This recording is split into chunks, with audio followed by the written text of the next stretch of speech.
Unang video ko po ito sa pag-aayuda. Ayan, huwag po natin kalimutan i-subscribe itong kasama namin sa Team Nathan po, si Alpi TV Vlog.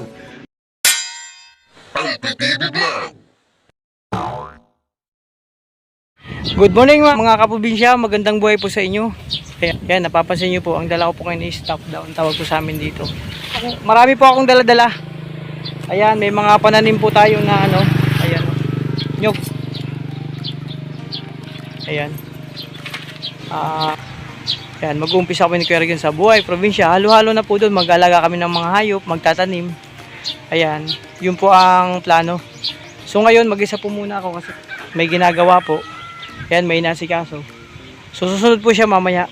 So ngayon, ako po muna ang pupunta doon kasi nakikita niyo po, may mga dala kami mga pinagamitan na ano, mga dingding, pintana, kung ano-ano pa.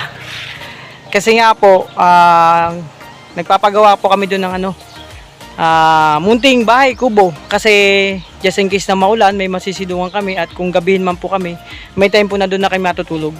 Kasi medyo may kalayuan din po yung pagpunta doon sa barangay na mo. Actually, nasa barangay ano na po tayo, Kalumagon. So, dalawang barangay na po ang nadaanan natin. Ayan, nadaanan na po natin yung barangay Aquino, tsaka ano, Uyango. Sunod po niyan is Kalumagon, papunta pa po doon. Doon, oh. Sawi na yun. Ayan, napansin yung kapaligiran, sagana po sa palay. Ayan. Samahan nyo po kami mga kaprobinsya sa aming ano, buhay probinsya. So update na lang po ako mamaya kung ano mga susunod na kaganapan po doon. Maraming salamat. Ito yung mga pananim natin. Magtatanim po tayo doon ng ano, nyog. Ito yung ano, tinatawag na bonsai, mga 3 to 4 years mamumunga na po. Yung po ang unang ano namin doon, project. Tsaka yung bahay kubo.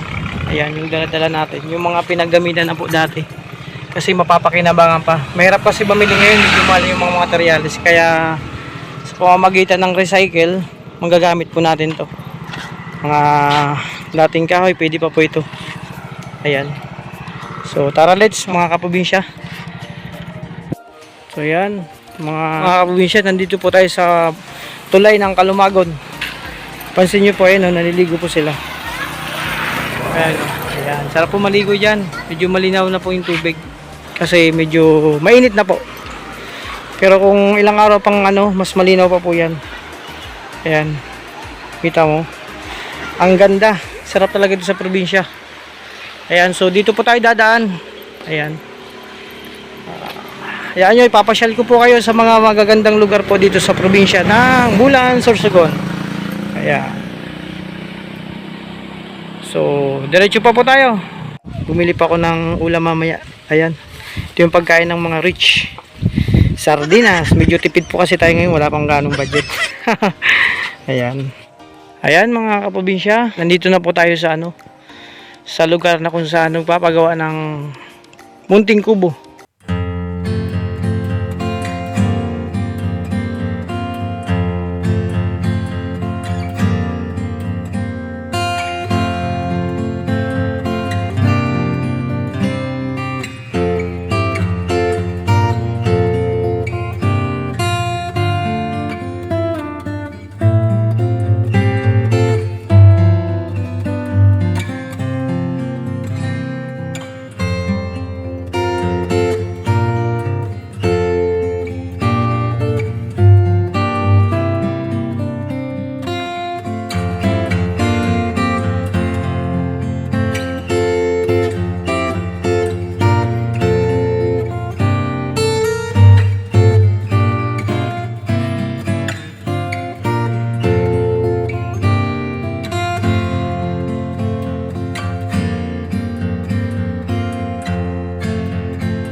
Ayan.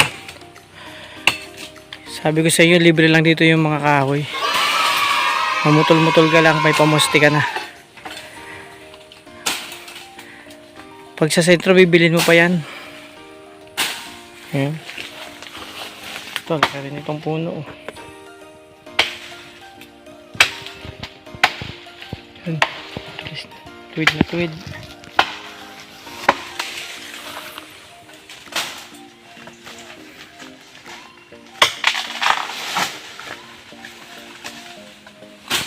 Yan po ang katawan mga gardo. Malagardo ang katawan. Sana all. Nung high school po ako, ganyan din kasawang ko. Oo. Eh, tumaba na. Ayan. Dasi din kasi gym din ako eh. Kaya medyo ngayon kasi medyo wala na yung organ ng katawan natin. Ayan yun, babalik yung katawan ko. Maganda kasing ganyang katawan kasi ano eh, healthy. Patagal ka mapagod. Kaya ang gagawin po muna na ngayon is ano, kwarto, gagawa ng kwarto. Para ano, may privacy kung matutulog, may tulugan. Yan, babalatan po ulit yan.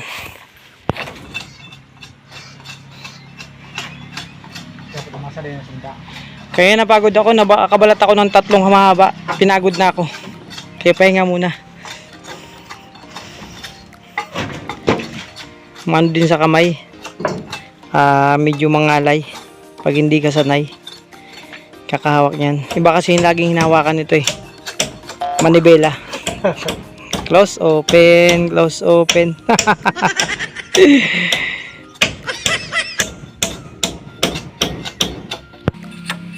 Kapsol. Kapsul.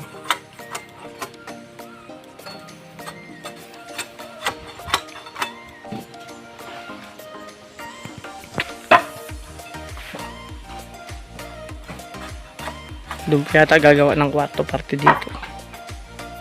Kasi dito sala, kusina, dito na rin yata ang kusina.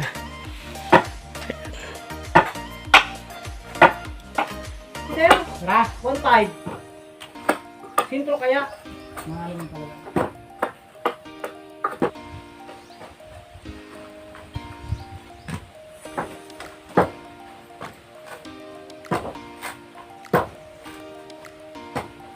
Maluyan na kasi nakakayan, ha? Marama na.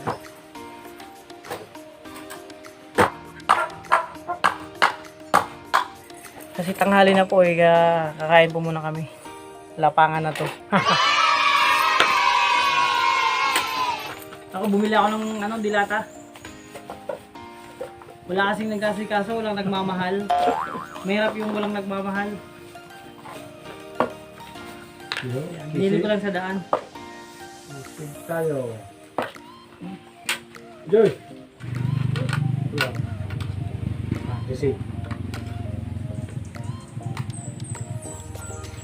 May wait lang.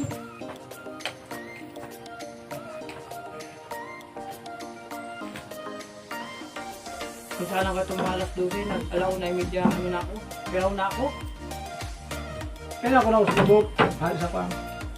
Kamuto Mga ka lang. alas ko, alas 10 mga alas 10:15. Nag-deliver pa ako.